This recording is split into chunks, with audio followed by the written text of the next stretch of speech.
Before they hanged him, Hans Frank smiled, not a nervous smile, not a broken man's last attempt at dignity, a real smile, the kind that makes your stomach drop because you know what this man did, you know what he ordered, you know how many people never got the chance to smile again because of him, and yet there he was, walking towards the gallows, smiling. I've studied a lot of war criminals for this channel, a lot of dark, disturbing people, but Hans Frank is different. And the more I dug into his story, the real story, not the surface-level version, the more I realized something uncomfortable. This man is proof that intelligence, education, and legal brilliance mean absolutely nothing without conscience. Hans Frank wasn't a soldier on the front lines. He didn't pull triggers or load trains himself. He sat behind a massive desk in Kraków Castle, a place he called his personal kingdom, and signed papers, thousands and thousands of papers, and with each signature he erased lives. He was Adolf Hitler's personal lawyer, a man who knew the law inside and out and used every bit of that knowledge to build a system of organized destruction so efficient, so cold, so bureaucratically perfect that historians still struggle to fully describe it. He governed occupied Poland like a feudal lord ruling over slaves. He called the Jewish people of Poland a race that must be annihilated. He didn't whisper that in some dark room. He said it in speeches, in front of crowds, into microphones. For 5 years, 1939 to 1945, the blood of millions soaked into Polish soil under his watch. This is the story of how that man was finally brought to face justice, and what his final hours truly looked like. Hans Frank was born in 1900 in Karlsruhe, Germany, intelligent, articulate, trained in law. On paper, every reason to become something good. He made a choice instead. In 1927, he joined the Nazi Party and became Hitler's personal legal defender, handling dozens of cases for the movement in its early violent years. Between 1919 and 1933, Frank represented Hitler in over 150 court proceedings. He made the party look legitimate on paper when it was anything but. My take? Frank is proof that intelligence without conscience is one of the most dangerous things in the world. He wasn't a dumb man following orders. He was a sharp man building the machine. When Germany invaded Poland in September 1939, Hitler needed someone he trusted to govern the occupied territory. He chose Frank. Frank didn't just accept it, he celebrated it. He moved into Wawel Castle, a symbol of Polish royalty for centuries, and turned it into his personal palace. He brought fine art, antique furniture, and hosted lavish dinner parties, real ones, with wine and music. Meanwhile, outside those castle walls, Poles were being shot in the streets, starved in ghettos, worked to death in labor camps. The Warsaw Ghetto, the largest Nazi-created ghetto in occupied Europe, fell directly under his authority.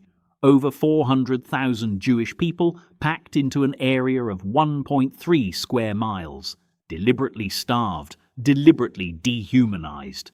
The daily food ration inside was officially set at 184 calories. A single apple is around 95 calories. Do that math. Frank knew every detail. He didn't just know, he directed. And here's what disturbs me most. He wasn't hiding it. He was proud. There's something uniquely terrifying about evil that doesn't feel the need to hide itself. Here's the detail that changes everything. Hans Frank kept a personal diary throughout his entire time in Poland. Not a small notebook, 38 volumes, hundreds of pages. In his own handwriting, he documented meetings, decisions, speeches, and orders, including those directly connected to the mass murder of Polish Jews.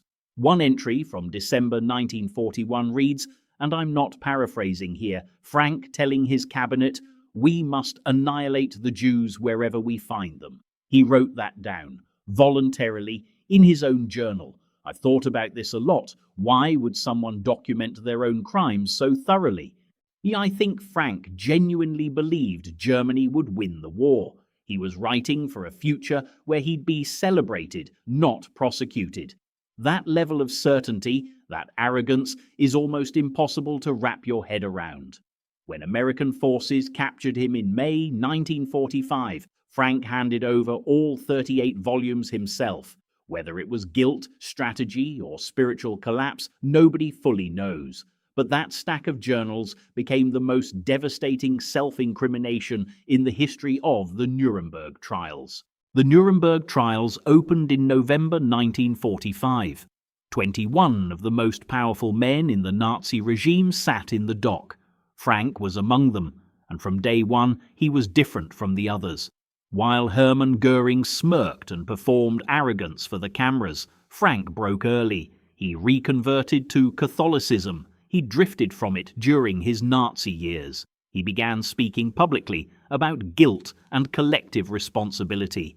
He told the tribunal, "1,000 years will pass, and still this guilt of Germany will not have been erased." The courtroom went quiet. His own defense attorney looked uncomfortable, because Frank wasn't defending himself. He was confessing. Was it genuine? I go back and forth on this. Part of me thinks it was real spiritual collapse, a man finally seeing what he'd actually done. But another part of me notices he only found God once the verdict looked inevitable. That timing is hard to ignore. On October 1st, 1946, guilty. War crimes, crimes against humanity. Sentence, death by hanging. October 15th, 1946. The night before the executions. Frank spent it in prayer for hours. Guards who were present later described him as calm. Not defeated, not hysterical. Calm. He wrote a final letter. He told the prison chaplain he was at peace and that he believed God had forgiven him. Here's my honest reaction to that. The families of 3 million people murdered under his governance didn't get a quiet night of prayer. They didn't get peace. They got mass graves and decades of grief. The idea that Frank got to feel forgiven in his final hours, that sits very uncomfortably with me, and I think it should. October 16th, 1946. Just after 1 a.m., the gymnasium of Nuremberg prison had been converted into an execution chamber. 3 gallows stood side by side. The executions were carried out one by one through the early morning hours. Some were horrific. Joachim von Ribbentrop's hanging was badly miscalculated. He strangled slowly for over 10 minutes. Ernst Kaltenbrunner hit the edge of the trapdoor on the way down. The American Army sergeant operating the gallows that night, John C. Woods, was later described by witnesses as undertrained and careless. Several executions that night were, by any standard, botched. When Frank's turn came, he walked in wearing a black suit. He stated his name for the record. He was asked for final words. He looked at the witnesses and said, "I am thankful for the kind treatment during my captivity, and I ask God to accept me with mercy." The trapdoor dropped at 2:12 a.m. Frank's death, unlike several others that night, was considered quick by the grim mechanics of the gallows. He was 46 years old, quick, after everything. That feels wrong, and I know that's not a rational legal thought, but it's an honest human one. Here's the real question nobody asks enough. Did this execution mean anything? Legally, yes. Frank's trial helped establish the principle that administrative architects of genocide are as guilty as the men on the ground, that lawyers, governors, and paper signers can be executed for crimes against humanity. That framework is still the foundation of international war crimes law today. But here's the uncomfortable truth. 3 million Polish Jews were murdered, entire family trees erased, cities hollowed out, and the man responsible got a trial, a chaplain, a final meal, and a quick death. Is that justice? I genuinely don't know. I think Nuremberg was necessary. I think it was historic. But I also think justice is almost too small a word to apply to crimes this large. The punishment could never match the scale of the crime. It never can. And maybe that's the most painful truth of all. Frank's 38 diaries are still preserved. Scholars still read them. His own words, written in the certainty that Germany would win, became the rope they used to hang him. He thought those diaries were his legacy. They were his verdict. Hans Frank died believing he had made peace with God. Poland buried over 3 million of its Jewish citizens in the years he governed it. History doesn't forget, and neither does this channel. If this video made you think, share it. Someone in your circle needs to know this story. Subscribe to Darkroom Archive and stay for the next episode, because the story doesn't end here. It never does.